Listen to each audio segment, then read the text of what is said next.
guys, welcome back to the Adventures of Cosmic. I'm Cosmic, and we are on part 7 of Blackmore Sisters Cozy Mystery Series, book 6, called A Grave Mistake. Before we get started, I'm going to show the email. We all know about this email. It'll only take a couple seconds. This email. Okay. Alright, so let's get started.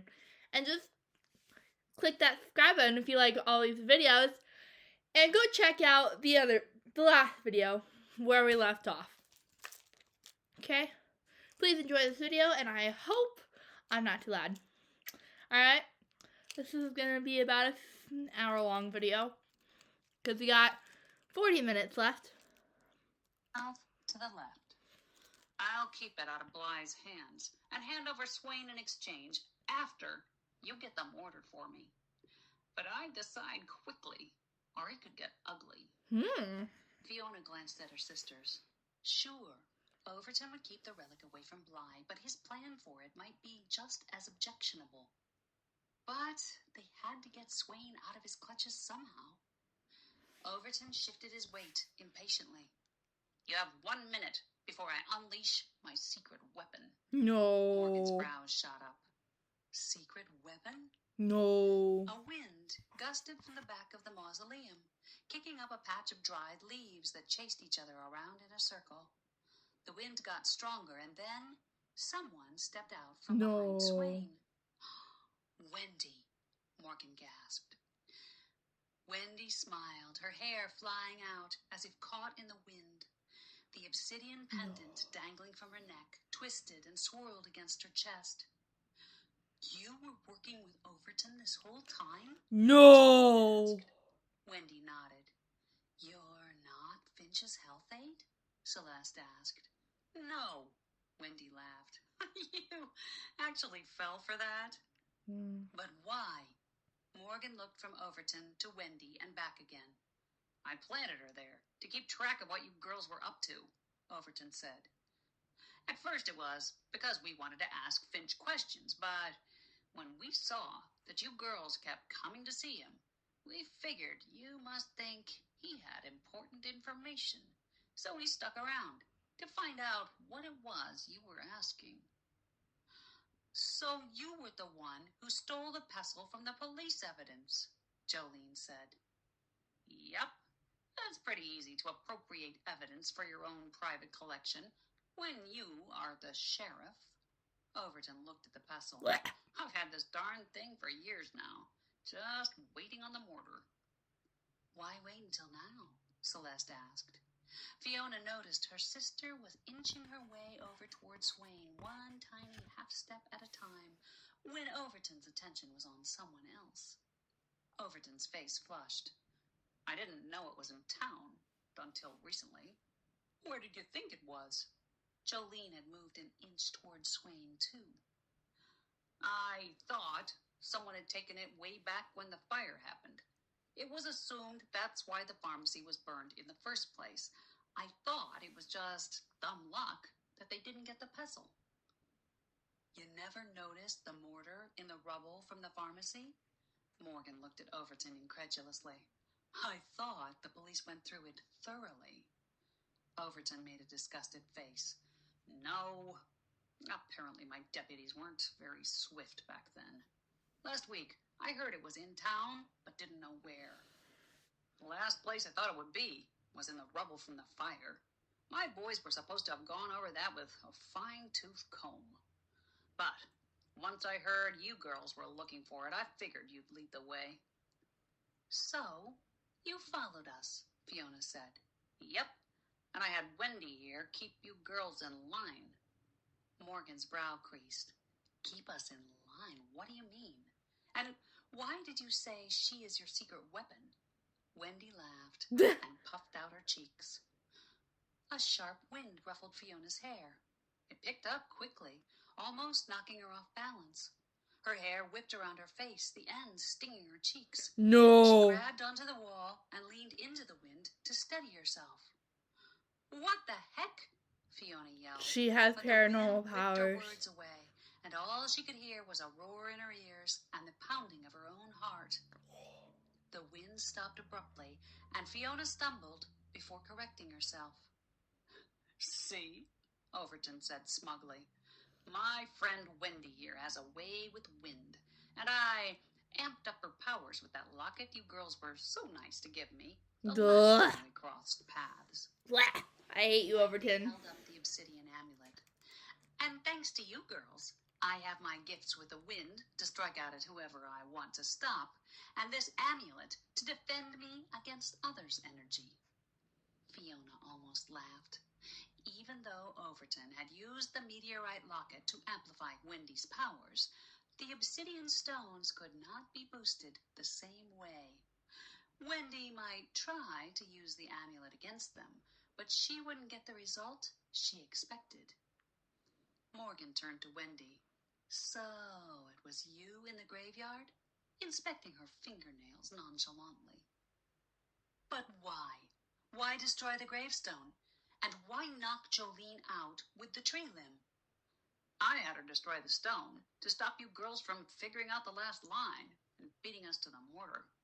I appreciate you girls leading us to it, but we couldn't have you figuring out the last line before we did." Overton frowned. "We couldn't decipher it, though." His face turned happy again. "Knocking Jolene out was just an unexpected benefit." Jolene scowled at Overton, her hands fisted on her hips. "I don't get it. If you already knew the clue, why go back to see Finch? Why didn't you just go get the mortar?" Overton's face darkened. "We knew the epitaph was the clue, and we knew the last line, but we misinterpreted it." "We needed Finch to tell us what that darn line meant," Wendy added. "And did he?" Fiona asked. She noticed Jolene, Morgan, and Celeste seemed to be slowly positioning themselves. The subtle looks they were giving each other told her they were probably trying to send out signals to one another regarding a plan of attack. The sisters weren't telepathic, but they'd been together long enough that they could communicate pretty well with glances and gestures. Fiona's heart twisted. She felt left out, but since she had no defensive skills, she couldn't really blame them. She was useless. Instinctively, her hand slipped into her pocket and tightened around the stones. "He didn't," Wendy said. "I tried to coax it out of him medicinally." "Medicinally?" Morgan looked at her sharply. "You mean that pill you gave him was some kind of truth pill or something?" Wendy shrugged. "Or something." "Wait a minute." Celeste narrowed her eyes. "You didn't." "Kill him? No. Mr. Finch left us of his own accord." Wendy's eyes darkened. "Unfortunately, that was before he could tell us what we wanted to know. That's why I had to lead you girls here." "So, this whole time, you've been following our lead," Jolene said, "letting us do the work and then acting on the clues we found?" "Yes." Overton puffed up proudly. "Clever, wouldn't you say?" "So it was you who broke into the museum, then?" Morgan glanced at Swain, and Fiona followed her glance. Swain seemed awfully fidgety. Fiona realized that Morgan was keeping Overton talking on purpose to buy them time. Overton's brows mashed together. "Broke into the museum?" "Yes, to steal the items from the Finch display. You thought the mortar would be there," Celeste said. Overton shook his head. "No, that wasn't me. I'd already checked that out when I was sheriff in town, so I knew the mortar wasn't in there." "If it wasn't you, then who was it?" Celeste asked. Bang! The door flew open. Two large bodies appeared, blocking almost all the light. They stepped slowly aside, revealing a much smaller body, which made its way into the mausoleum. Who are these people? At first, the person was just a dark shadow, but as he moved inside, the light from the door caught the side of his face, and Fiona's heart froze as she recognized who it was. No! Dr. Mortimer Blanc. No! "Well, I guess that answers the question," Jolene mumbled. No! "Not long ago, Shut the Bly front tried to door. kill No. Jolene by draining their energy. Fiona and her sisters, along with Luke, Cal, and Jake, had undertaken a mission to rescue the captive Jolene and Joanna. Where back home. are the It guys? was no easy task. Bly was powerful and influential with an army of paranormals. The girls had put up quite a fight with their paranormal powers, and Fiona felt a momentary triumph to see that Bly still wore an eye patch. The eye had been damaged by their aunt during their earlier run-in. Fiona was glad it had lasting effects. Then again, maybe that wasn't such a good thing, because he looked like he was still really pissed at them. And she was sure he was the type to hold a grudge. Her gaze shifted from Bly to Overton. Ironically, Overton had helped them escape from Bly's headquarters on Fury Rock, not because of any love for the Blackmores, though. He did it for his own selfish purposes. Bly was probably pretty mad at him, too. Well. It's great that you're all here. Dr. Bly looked around the room with a satisfied smirk on his face, his glance lingering on Jolene. No. It will make it easier to dispose of the bodies. Okay, guys, my heart is pounding. Like, I will tell you this, my heart is pounding. Sorry, guys, I've been fidgeting with my class ring. I'm not showing you guys because then it shows you guys basically where I live and my real name, which most people actually know my real name.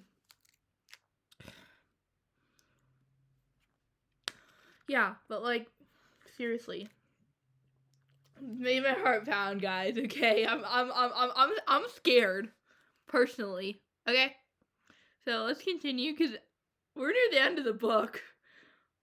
Yeah, we got 30 minutes left, y'all. Oh my god, this is so scary. I'm so scared right now, guys. I get what I want.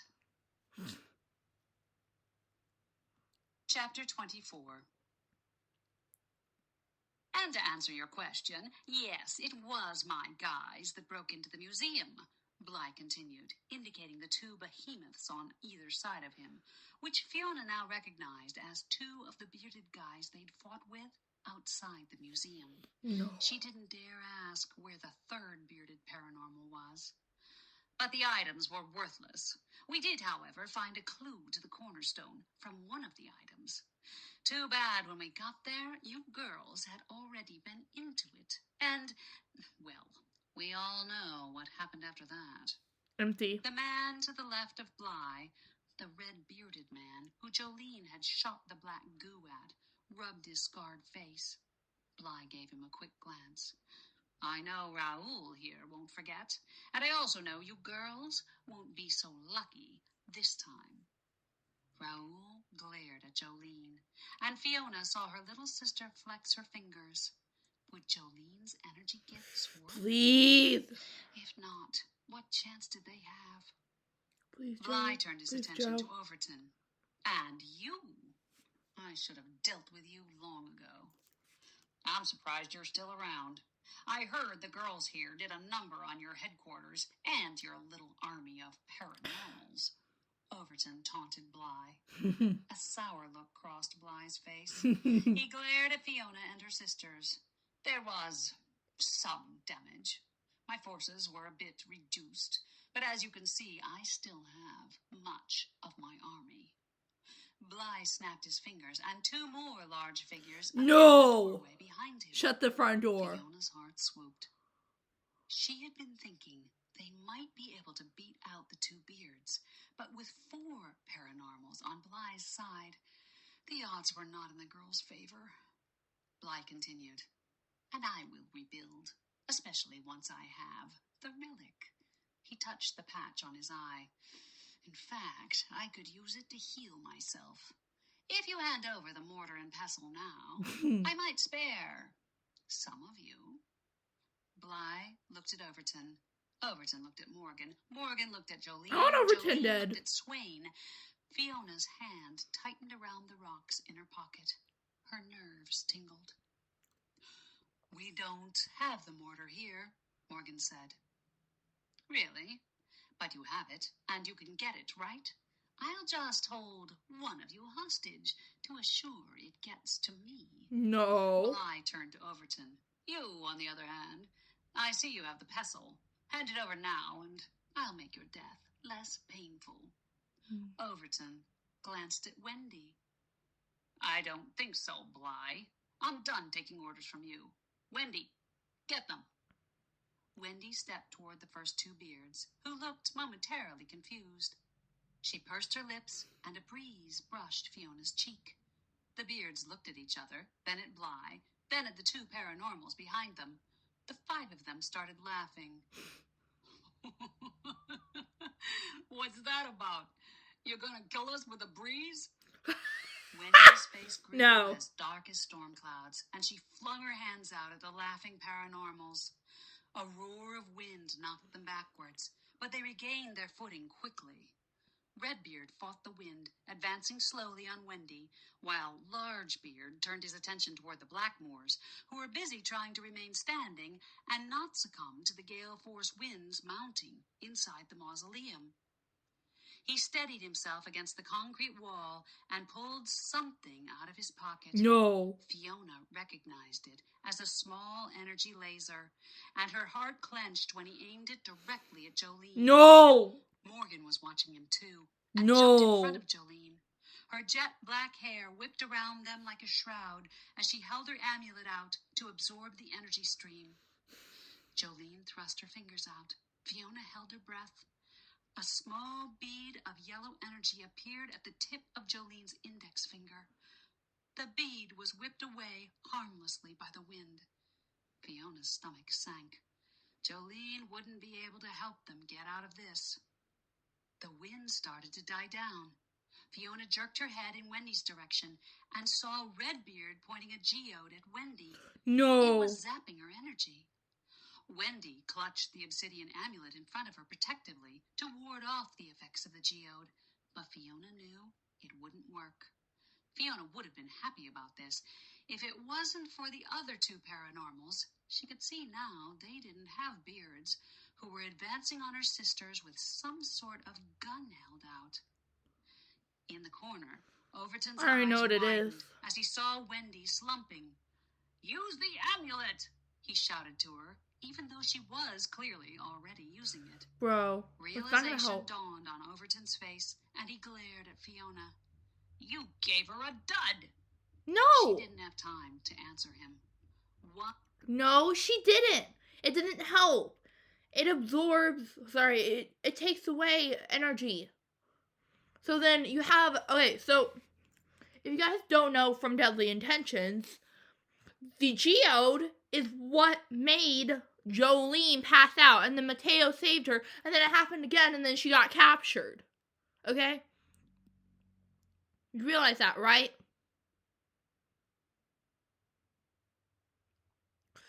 So then, so what the obsidian does is it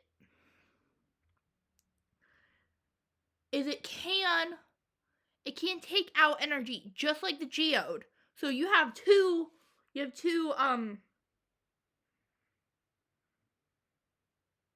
minerals, we'll just say minerals, that take away energy. The only difference between the geode and the obsidian is the obsidian, at least this one, because this one is made by Mariah Blackmore, which is their ancestor, who was from part of this, one of the paranormals, the first paranormal in the Blackmore side of their family. So, yeah. And then,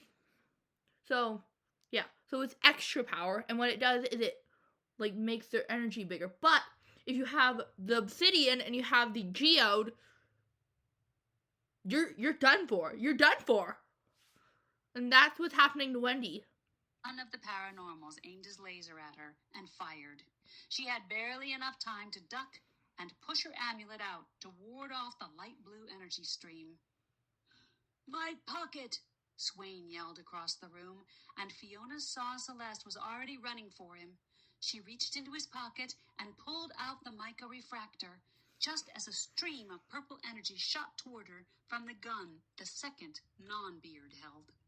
She jerked the refractor up into its path. The purple energy hit the mica, then reversed its destination, searing the non-beard in the chest. Phew! Oh! He clutched his chest. The laser I clattered love it! as the non-beard's body slumped into a heap. Grab the end of the rope, Swain yelled at Celeste, indicating the end of rope sticking out by his hands. She grabbed it, and Swain shimmied his body. Then the rope unraveled and fell to the ground. Fiona realized he'd been quietly working on getting out of the ropes the whole time. Wow. Fiona looked back toward Overton, in time to see him backing slowly into one of the niches. Did he have an escape route? She didn't have much time to think about it before the mausoleum burst into a chaotic frenzy of activity. Redbeard lunged toward Swain with his geode, but Celeste caught him in the elbow with a roundhouse kick, causing him to drop the geode, which rolled along the floor toward the back of the room. Get it! Bly yelled, and Redbeard dove toward it, while still holding his injured elbow. Haha. Morgan stuck her foot out, catching him at the ankles. The forward momentum sent him head first into the concrete wall, and he slumped dazed in the corner. Over here. Oh yeah, girls! Fiona, Get him! indicating for her to move toward the door, where Jolene was warding off a stream of energy from the other non-beard with her amulet. In the back, Celeste kicked out at Largebeard before he could aim his geode at Morgan, and Fiona noticed Swain making a beeline for Overton's corner. Fiona made her way over to Morgan's side. Sorry, guys. That was weird. That was very weird. Watching Bly out of the corner of her eye. She noticed he wasn't doing much besides barking out orders, and a realization hit her. Bly didn't have any paranormal powers of his own. Somehow, during the fight, they'd gone clockwise in a circle. Now, Fiona and her sisters were standing with their backs to the door, and Bly and his minions were near the back wall. Wendy was still slumped in the corner. Oh. Overton was nowhere to be seen. Fiona was not surprised. It was just like him to sneak off. Bly's men were starting to recover.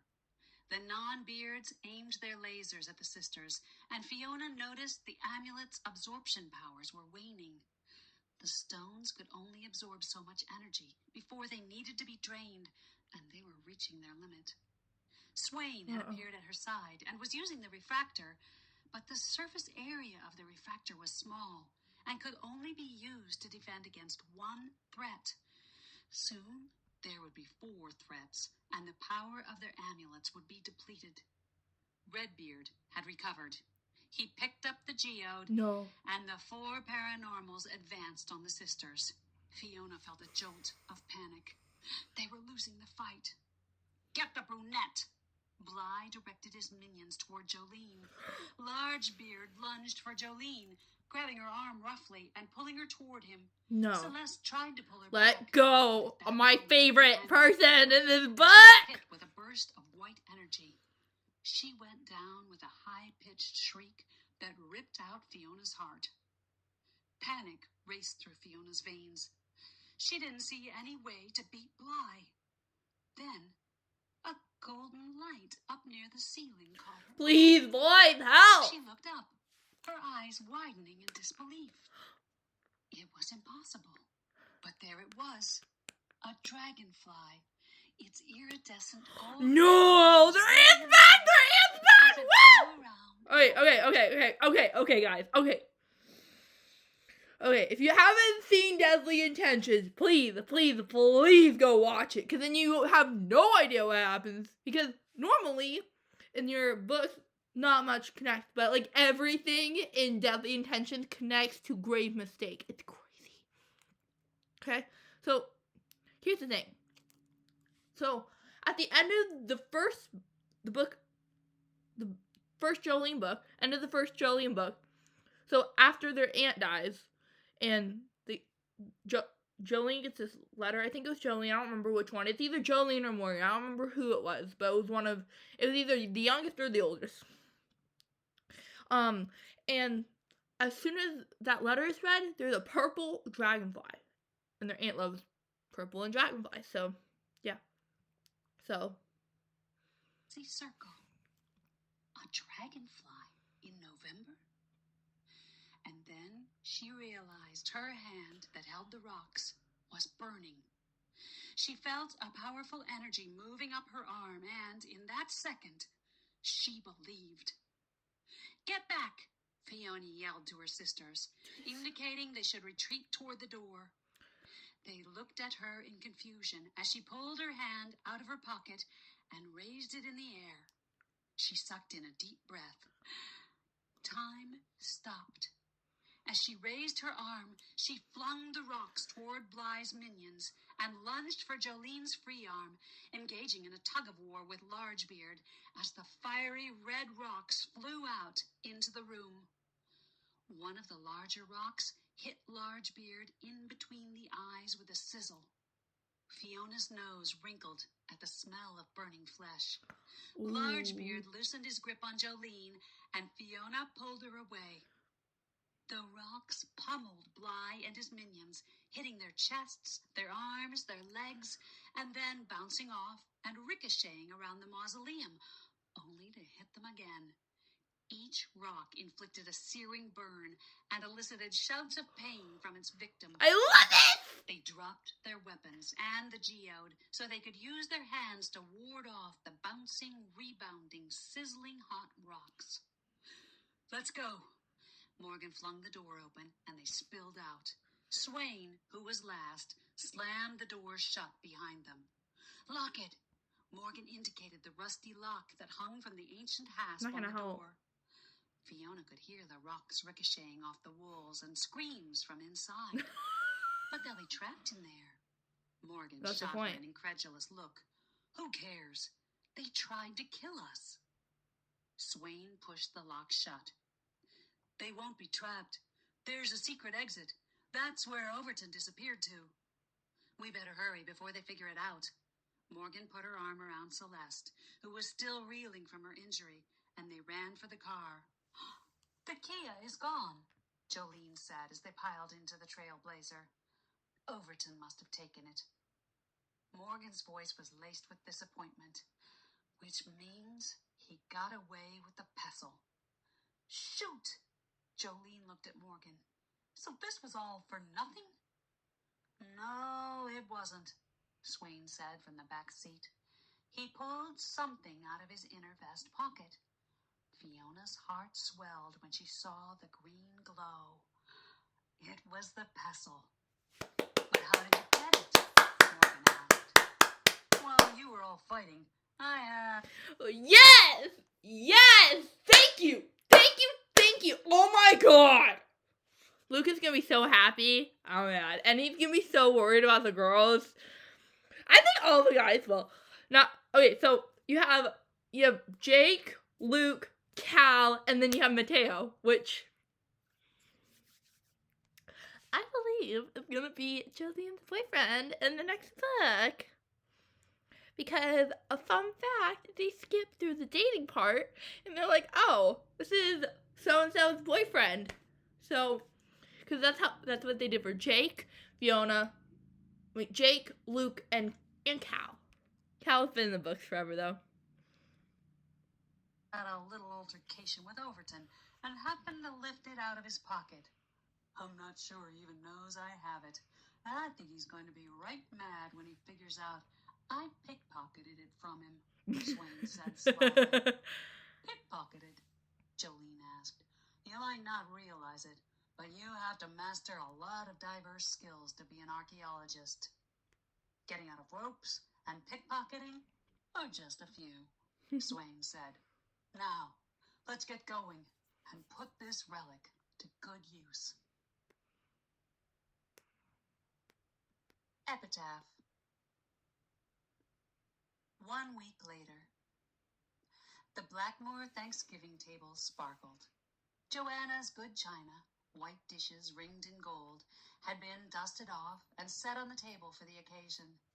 Jolene hadn't seen them since Joanna went missing and was presumed dead 7 years ago. Red linen napkins complemented the red, green, and gold plaid tablecloth. Light from the antique crystal chandelier set above Jolene's great-great-great-grandmother's mahogany dining table bounced off the lead crystal wine glasses that adorned each place setting. Sterling silver utensils shone beside each plate, but nothing was as bright as the smile on Joanna's face as she sat in the Chippendale dining chair at the head of the table, her wheelchair outside the room in the hallway at her insistence. "Can you clear a place for the turkey?" Mateo stood in the doorway, balancing a large platter heaped with turkey in his hand. Morgan and Fiona, I love Mateo. He's so nice. Mashed potatoes, stuffing, gravy, and rolls squeezed past him, while Jolene made room for the platter, and they all took their seats, jostling for position at the table. Epitaph? Celeste bustled Isn't it in, usually epilogue? snowflakes powdering her blonde hair. Her cheeks were pink from the cold, or maybe it was from Cal, who was right behind her. "I hope we're not late." She cast a worried glance around the table. "Right on time." Morgan scooched her chair closer to Luke, and Celeste and Cal took the seats next to her. Jolene watched everyone fill their plates, joking and laughing as they passed the dishes around. She knew she should feel warm and happy. This was the first time she and her sisters had celebrated a holiday since her mom disappeared, and now she had her whole family, including her mom, plus Luke, Cal, Jake, and Mateo. She had a lot to be thankful for. Jolene's gaze drifted to Annabella and Gunner Swain at the opposite end of the table. Annabella's recovery was nothing short of amazing. Only a week ago, she'd been barely able to hold a spoon, and now here she was, sitting up at the table and eating on her own. She was still weak and had a ways to go, but it looked like the remedies Morgan had been grinding up in the magic mortar and pestle had done their job. Jolene's heart pinched. The mortar and pestle had worked for Annabella, but not for her. Though her memory was back to normal, her paranormal energy gifts had not returned, despite the daily herbal concoctions Morgan had made for her. Jolene busied herself by making a crater in her mashed potatoes and spooning a lake of gravy into it, keeping her head down for fear that her face would give away her inner emotions. She didn't want her selfish thoughts to spoil the day for anyone else. "Where were you two?" Morgan wiggled her brows at Celeste and Cal. Celeste flushed. "Actually, we were checking out the Finch graveyard." "Oh, is the new gravestone in?" The girls had not only arranged to replace Ezra's smashed stone with an exact replica, but they'd also gotten the special permission to bury Thaddeus there, like he'd always wanted. It was the least they could do. Celeste's eyes sparkled. "Yes, the stone looks great, but the best part is that I saw Thaddeus, and he's very happy on the other side. And Ezra finally has his fourth for poker." Everyone laughed. Swain lifted his glass. "I'd like to propose a toast to teamwork and everything we all have to be thankful for." Everyone clinked glasses. Jolene noticed Mateo was looking at her with concern. She plastered a smile on her face and wrangled some turkey and stuffing onto her fork. Luke held... What was that look for, Mateo? And like looking at Jolene specifically. Okay, this is cute. I don't think it's gonna happen. Okay. Imagine if but like, okay. So here's what usually happens when a guy is going to be introduced as one of the girl's boyfriends. There's some sort of like love confessing, some sort of like date-ish kind of thing that happens. But Jolene and Mateo haven't had that. So, spellbound maybe. Spellbound. It was Spellbound, and then into Fatal Fortune. You never know. What?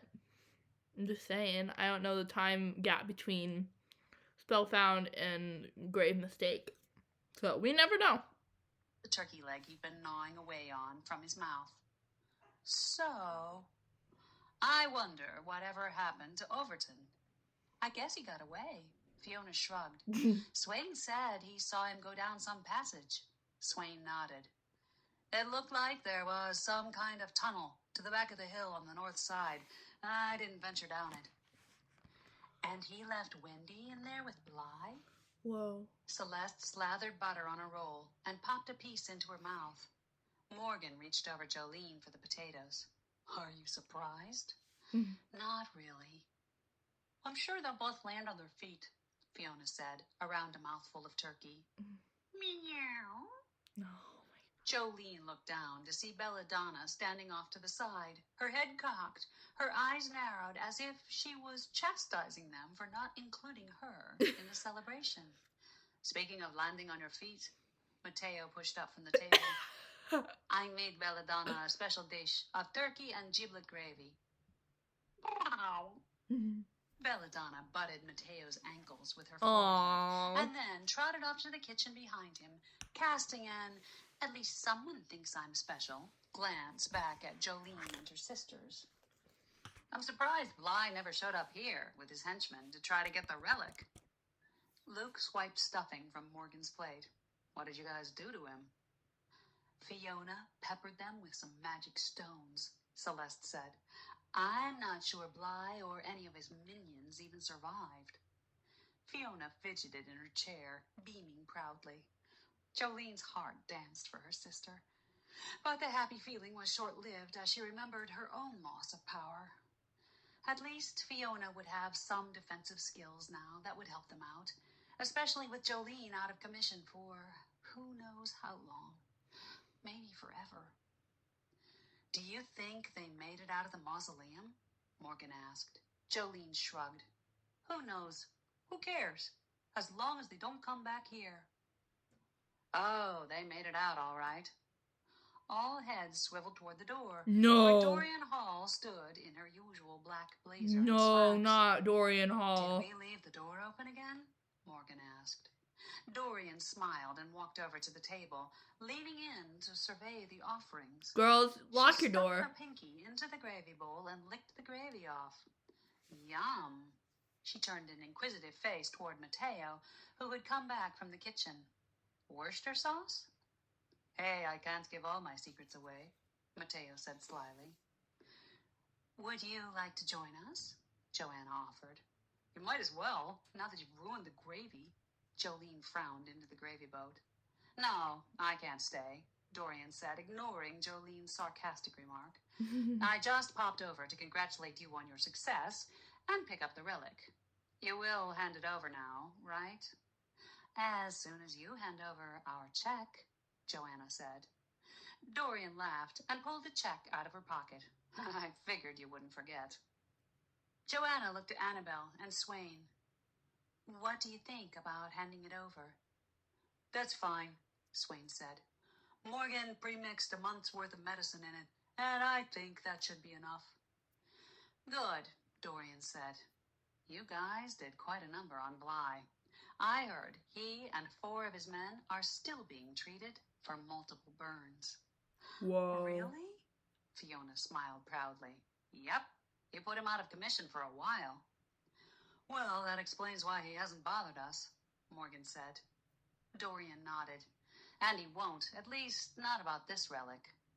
Which brings me to the other reason I'm here. Uh-oh. The sisters' brows shot up in unison. Oh? Can we just... I'm going to save you girls from suffering through a harsh Maine winter and send you someplace tropical. We've got a lead on the location of another relic that we need you to retrieve.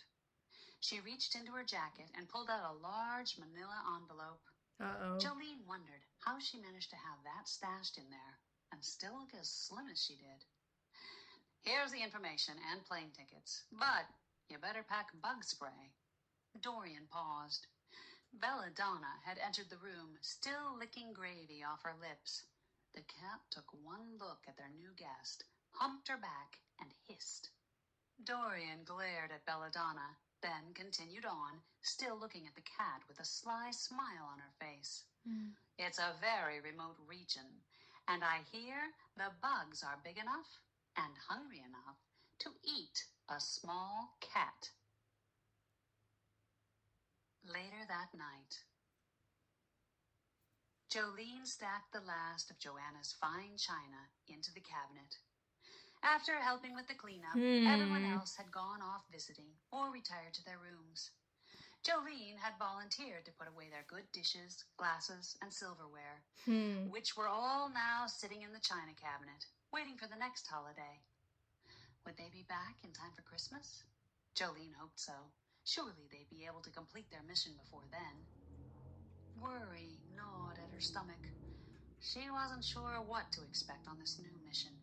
She didn't know anything about the area, but the prospect of giant, hungry bugs did not appeal to her.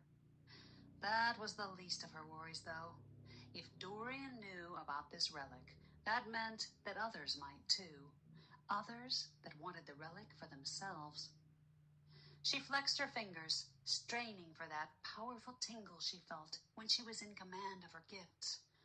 Her heart sank. She barely felt anything. Would she be able to help her sisters fight off any paranormal bad guys they encountered in their search for this new relic? If she didn't get her powers back soon, it could be deadly for the sisters. But she tried so hard. She'd even taken Fiona's advice about believing to heart, but that hadn't worked. It was almost as if something was stuck, and she couldn't get her energy pattern started, like a car with a drained battery that needed a jump start. Meow. Belladonna. Belladonna trotted into the room, looked up at Jolene, and jerked her head toward the front door, seconds before Jolene heard a noise at the door. She walked down the front hall to investigate. Mateo stood at the front